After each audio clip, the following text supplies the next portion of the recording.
Yo tout le monde, ici c'est Léo de la page Facebook Vivre Bien. Et aujourd'hui je vais vous parler de violence.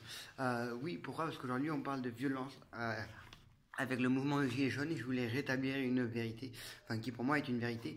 Donc pour moi il y a trois types de violence qui sont toutes hiérarchiques. Donc la première c'est la violence institutionnelle. Donc là le problème c'est que l'État fait des lois en faveur des plus riches. Donc, je m'explique, ils suppriment l'ISF pour les plus riches et en même temps, ils augmentent les taxes pour les plus pauvres, augmentation de la CSG. D'autant plus qu'ils font aussi une loi travail qui a permis de virer des gens de manière malpropre. L'exemple de Carrefour, donc moins de 2000 employés, alors qu'ils reçoivent plus de 300 000 euros d'aide du CICE, moins de 2000 emplois. Quel est le rôle de ça? C'est qu'une fois que les gens n'ont plus d'emploi, ça crée beaucoup de dépression au niveau de certaines personnes qui n'ont pas d'emploi. Ça peut créer aussi tout ce qu'on appelle des couples qui se fissurent.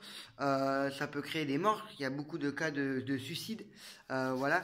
Ensuite, cette loi travail permet aux gens de travailler plus et gagner moins. Donc, ce qui crée des burn-out. Ils suppriment des postes dans l'éducation nationale, enfin dans la fonction publique en général, ce qui crée que les gens doivent travailler plus pour faire le même boulot avec la même efficacité. Donc, beaucoup plus d'heures, ça crée du burn-out, tout ça. Donc, ça, c'est une violence institutionnelle que personne ne parle, qui crée des morts, qui crée du burn-out, qui crée des emplois supprimés, qui crée beaucoup d'inégalités. Et donc cette violence-là, elle entraîne la deuxième violence, donc le deuxième niveau, qui serait, soi-disant, la violence des gilets jaunes. Donc la révolution. Moi, ce que je pense, c'est que les gilets jaunes, c'est une colère qui émane de la première, qui dit, on en a marre. Il y en a beaucoup trop qui, à la fin du mois, vivent dans le rouge, sont tout le temps en train de calculer les sous, donc combien ils vont gagner à la fin du mois, combien ils vont leur rester s'ils ne sont pas à moins de 200, ils ne sont pas trop dans le rouge.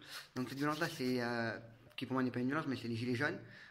Donc on fait des manifestations pacifistes pour dire stop, basta, c'est fini. Cette violence institutionnelle, il faut arrêter. Il faut que l'institutionnel soit là pour aider le citoyen. Voilà, donc...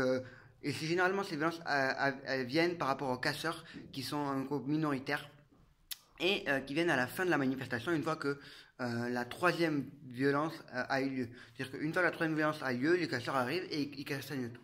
Et c'est quoi cette troisième violence? Cette troisième violence, c'est celle des flics, celle des policiers.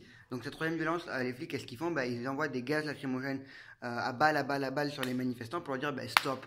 Donc ça permet de crédibiliser la première type de violence. Pourquoi? Parce qu'ils sont aux ordres de l'institutionnel, ils sont aux ordres de l'État, et donc du coup, ou du procureur.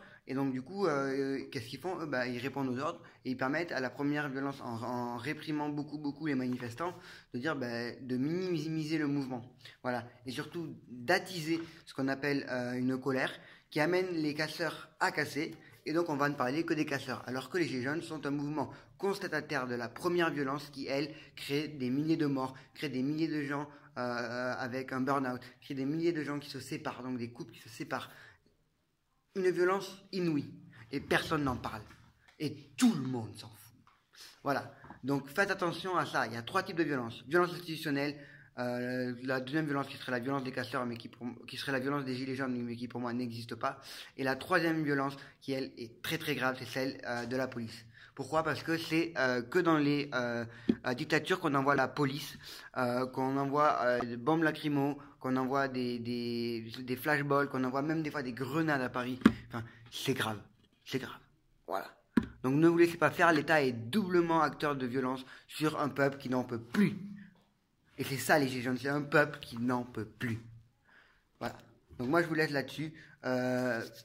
Condamnez la violence institutionnelle, s'il vous plaît. Partagez la vidéo si vous êtes d'accord. Partagez. Moi, je vous dis à la prochaine. Tchuss, bye.